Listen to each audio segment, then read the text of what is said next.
Hello, hello, Bethyl shippers. We are back, and I'm going to jump into more asks. Hi.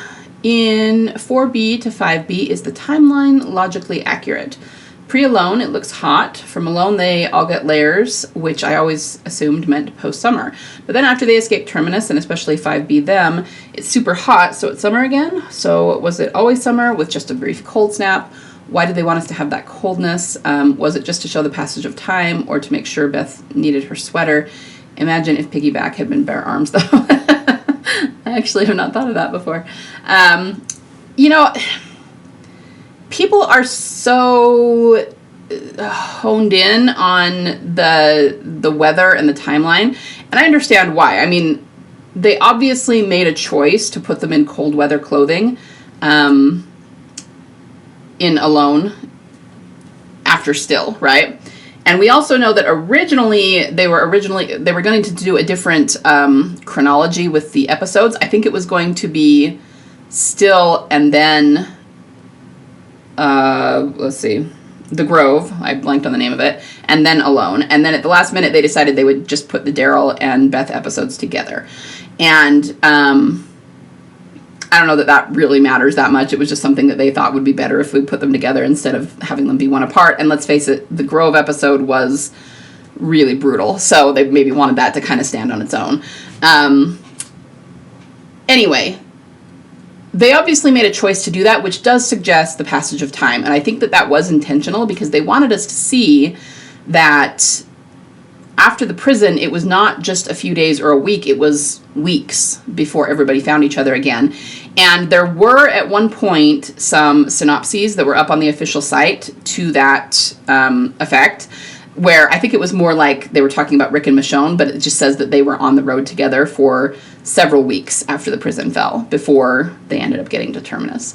So I do think that they did the cold weather clothing on purpose in order to show that timeline.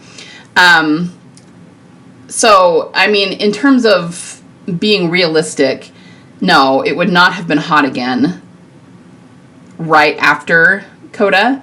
It just wouldn't have been. Like, we kind of skipped over winter there. But there's something that you do have to understand, and that is the filming schedule of The Walking Dead. And there are certain things that they just kind of have to roll with, even if they don't make sense chronologically. So assuming that, like you said, assuming that it was summer in, the episodes right after the prison fell, and then we basically went into fall before they got to Terminus, we should have seen winter, and we didn't. And that's not because of some, I don't want to get, I guess what I'm trying to say here is that I feel like people get a little bit too conspiracy theory about the changing of the seasons. And I know that sounds like a stupid thing for me to say because I'm conspiracy theory about everything that has to do with Beth and Daryl, but in this case, we know that they only film during certain parts of the year, and so you have to understand that they have to work with that schedule. So the seasons of the year in the show are not always going to be realistic. I do think, like I said, that in season 4B, they purposefully, it was a very obvious and purposeful choice to put them in cold weather clothing to show the timeline. But after that, I don't think it's a matter of, oh, actually, they were at Terminus for the better part of a year before they escaped, or Beth was at Grady for an entire year over the winter. No, I don't think it was anything like that. I just think that they only can film when they can film. And we know that for most of the seasons, we skipped over the wintertime because they were never filming in the wintertime. And when they did the episode, The Storm, that was all fake snow. And it was a huge production and a lot of effort and a lot of money to put together fake snow for a winter episode. And that's why they don't do it very often. So, in 5B, I mean, I don't know that the seasons are necessarily accurate compared to the timeline we had in 4B, but I also don't think that there's anything to really read into that. I just think they dealt with what they had to deal with, and it was really hot when they were filming them, so they did this whole drought thing. And I do think that that's part of not only part of the storyline, but it's part of the symbolism. There's water symbolism there, or the lack of water there. And the water showed up with Aaron, and Aaron is a Beth proxy, and water is a Beth symbol, and there's a lot of things that feed into it, right? I do think it's interesting that you mention that they needed her to be wearing her sweater. I mean, yeah, I think that's part of it, because that was a really big symbol. And I think you could go at it either way. I think you could say, okay, well, as soon as they decided to do cold weather clothing, then they decided to really make use of that as a symbol. So it could go either way.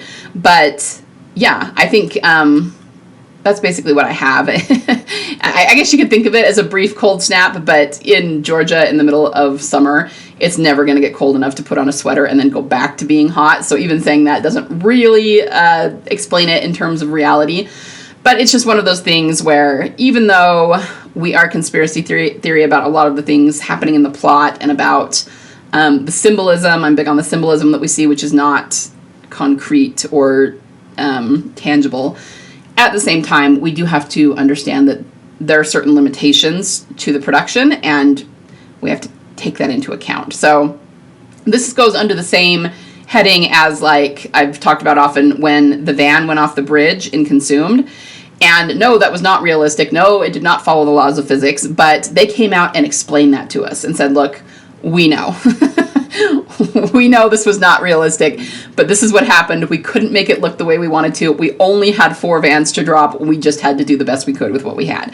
And so in that case, I'm not going to look into that particular unrealistic thing as a sign of anything to do with TD or Bethyl, because they came out and explained it. The ones that they don't explain are the ones that I'm really suspicious about, because we even have precedent for them explaining things that didn't make sense, right? So there was so much talk after Coda about how the trajectory of Dawn's bullet and did not make any sense. If Dawn had her gun down by her waist, a bullet is not going to come basically above Dawn's head to hit Beth in the top of the forehead. That doesn't make sense. There is no physical way that could have happened.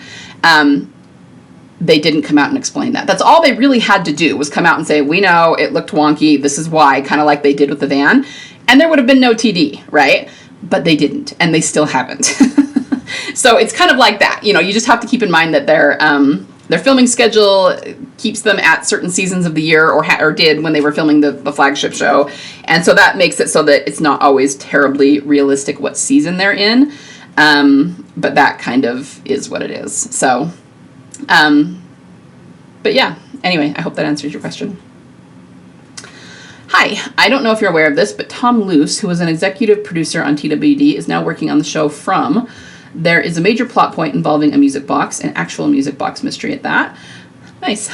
And how it's connected to some of the most terrifying events in the show. The ballerina in the music box appears as a real person to the main character, who is the sheriff for the town. Another thing that fans discuss a lot is the color scheme of the show. There are a few colors that are noticeable everywhere, one of them being yellow. There are also 2 dogs in the show that frequently show up when a character is trapped in the woods. Also, despite it being a horror show, there is an overall theme of hope and how dangerous it can be. I'm probably reaching, but thought I'd ask if you think it might mean anything since Tom Luse is involved. I think it's very, very possible. So... First of all, no, I have not heard of the show, and now I kind of want to watch it. And I like horror shows. Okay, so let me address that really fast. Horror is actually the most hopeful genre. I don't know if anyone's ever thought of that before. It really is. And the reason for that, I know that there are people who hate horror that would totally fight me on that, but the reason for that is because, let's put it this way, this is the way it was explained to me, the further someone slides into darkness, the harder they have to work to claw themselves back out of it and into the light. And so when you get really dark things that happen, it's just like the visceral fight to get away from those things and to survive those things is full of hope in the human spirit, even though you're observing that against a backdrop of really, really dark things. And so you could say that of like slasher movies, you know, what's darker than, you know, having your car break down and then all of your friends get cut in half by a chainsaw, dude. You know, that's dark, and people are not going to come out of that unscathed emotionally or physically. But think about what you have to do to survive that. It shows a whole lot more strength to survive that than, you know, the romantic comedy stuff. And I'm not dogging on romantic comedies. They're fantastic. But you see what I mean? There's actually always a lot of hope in the horror genre, and that's very much, we see that in The Walking Dead. we get some dark stuff in The Walking Dead, some really tragic stuff. And I always make the joke that in real life, all of these characters would not be functional. They would be piles of goo on the floor because they've seen their family members ripped open time and time again. And you don't just get over that and move on, right? But of course, you know, it wouldn't be a very entertaining show if all we saw was them acting like drooling mental patients. So anyway, I just, sorry, that jumped out at me that you talked about it being a horror show, but there's hope. That's the idea. Anyway, in terms of whether this could be because Tom Luse was, you said he was an executive producer. Yeah, absolutely. So this is something that I have noticed because I write fiction, and I have a critique group, and we read each other's chapters and help each other, you know, with editing and developmental stuff and all of that. And what I notice is that when, like, let's say that I write something in one of my chapters, and then one of my fellow authors really likes it, and or has, it doesn't have to be like they have an emotional reaction to it. So it could be that they like it, or it could be that it like really freaked them out, or like, oh man, like that was crazy, you know what I mean? But they had an emotional reaction to it. I will notice something very similar to it showing up in one of their stories. And it's not that they're copying me, it's not that at all. It's just that they're taking something that they had an emotional reaction to, and they're incorporating that into a story that they're writing. And because it's a story that they're writing and they're doing it differently, and it's a different context, different type of story, different genre, different characters, it's nothing like what I wrote. But I do notice that. Okay, and that's just something that creative people do. It's not the same thing as copying or plagiarizing. Okay, that's not what we're talking about here. We're talking about taking inspiration from one thing and then plugging it into something completely different, putting a spin on it, making it your own. And that's just inspiration. And it's kind of the best form of creation. So then there's the fact that you can't patent an idea, right? So anything, as long as it's not the same characters, the same storyline, anything that's copyrighted, you can't stop someone from putting that in their own creativity, right? And rightly so, like we wouldn't want to.